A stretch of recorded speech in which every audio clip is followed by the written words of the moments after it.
I've long said when looking to November, there are plenty of reasons to keep hope or even be optimistic, especially with how things have been turning out more recently with more and more dysfunction and chaos coming up on the right, while Biden has really been re-solidifying himself with solid speech after solid speech. So I have a few things that I want to show you guys that I think really spells out the trouble for Republicans and Trump in this election cycle. And the first being Fox News uttering words you may have never expected them to say. Nikki Haley won 2.9 million votes in the primaries so far. If those, and our Fox News voter analysis shows that somewhere between 5 and 10 and 6 and 10 of those Nikki Haley voters say they won't vote for Trump in November. If even a fraction of those voters deliver on that promise and stay home or vote third party or just split their votes or something, Trump loses. I mean, you know it's bad when even Fox News is saying these words. You would think they would do everything in their power to cover this up however possible. Say it's voting fraud in the polls. That's what's causing this to happen. But the chances are that Fox News doesn't have any other spin that they can put on this, and odds are a large portion of Haley voters are going to stand on those promises.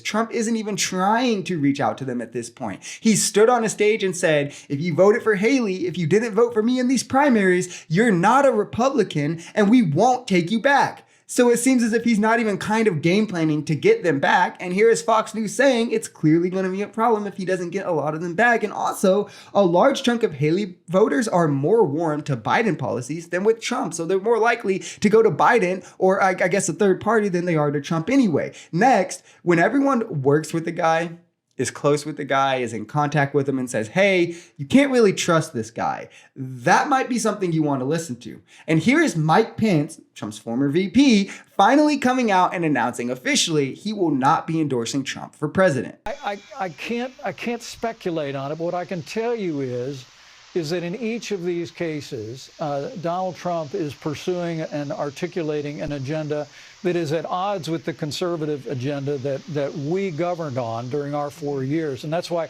I cannot, in good conscience, endorse Donald Trump. And Mike Pence is through and through a conservative. You could not point to one single non-conservative belief that he has. And of course, MAGA will say, oh, he's a rhino because he didn't overturn the election. But, you know, sticking to the Constitution is also a conservative belief, so it doesn't make any sense. We know how much of a basis these people have in reality. This was Trump's second-hand man, worked with him for 4 years, and he's also a partisan hack who always toes the party line. And even he is saying, hey, this man's not a conservative.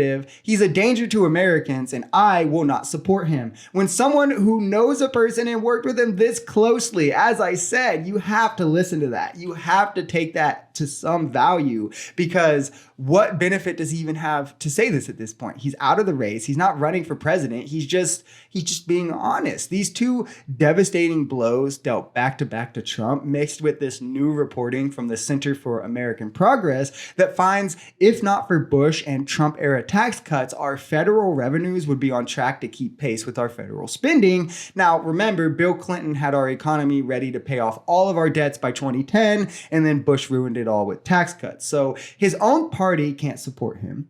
His one legislative achievement has now led to the biggest budget chaos that we're seeing in recent years, and he's getting more and more incoherent and rambling more in his speeches. These are some of the main reasons that I feel strong optimism about a Biden re-election. Trump's going to lose a large part of the Haley vote, more of which is going to go to Biden than to Trump. RFK also takes more voters from Trump than Biden. Trump is bleeding the support within his own party. He's struggling to even fundraise, even more so than he has in the past. It's something that he's always struggled with. And there will be millions of Americans who vote just against Trump, who are going to vote just to get Trump out of office. I don't see a solid path to victory for him as it stands now, especially if the economy keeps turning around and Joe and Kamala keep knocking out their appearances as the cycle continues. A strong showing at the Democratic convention may create an insurmountable lead, and I'm excited to see how they handle that. If you enjoyed this video, we're Social Society. We're a commentary channel influenced by politics, society, and the economy. We are pretty left-leaning on this channel, but we're open to our right-wingers as well. The biggest thing here is having conversations that get everyone to the bottom of the truth. If that sounds like something that could interest you, consider smashing that subscribe button, leaving us a like, or even commenting on this video. We even have memberships available for as low as $3 if you'd like to support, because the only way we become a society is together.